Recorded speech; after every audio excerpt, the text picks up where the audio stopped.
Pertarungan Prabu Siliwangi dan Sunan Kalijaga. Eyang Sunan Kalijaga dan Prabu Siliwangi diriwayatkan pernah keduanya beradu tanding, hingga berhari-hari. Kesaktian Prabu Siliwangi vs Sunan Kalijaga memang berbeda. Prabu Siliwangi memiliki Hodam dan prajurit Macan Putih sebagai pendampingnya.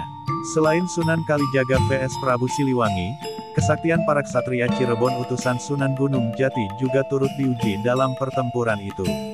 Rupanya, pertempuran Sunan Kalijaga vs Prabu Siliwangi tidak seimbang, lantaran kesaktian salah satu wali Songo tersebut ternyata bukan tandingannya.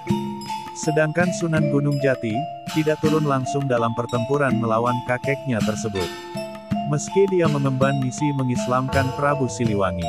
Sebenarnya Sunan Gunung Jati ingin secara baik-baik mengajak Prabu Siliwangi agar masuk Islam.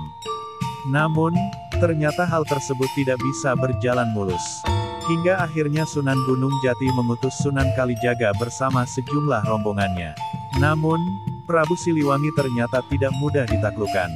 Selain sakti mandraguna, juga memiliki kemampuan strategi perang yang amat baik. Sehingga benar-benar tidak mudah ditaklukkan. Waktu itu, Sunan Gunung Jati diriwayatkan mengirimkan Sunan Kalijaga, Pangeran Arya Kemuning, Nyi Mas Gandasari untuk mendatangi Prabu Siliwangi. Pertempuran dan adu kesaktian Sunan Kalijaga vs Prabu Siliwangi tidak terelakkan.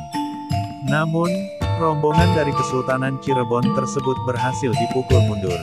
Dengan karomah yang dimiliki, Sunan Gunung Jati akhirnya mendapatkan petunjuk bagaimana menaklukkan dan mengalahkan Prabu Siliwangi.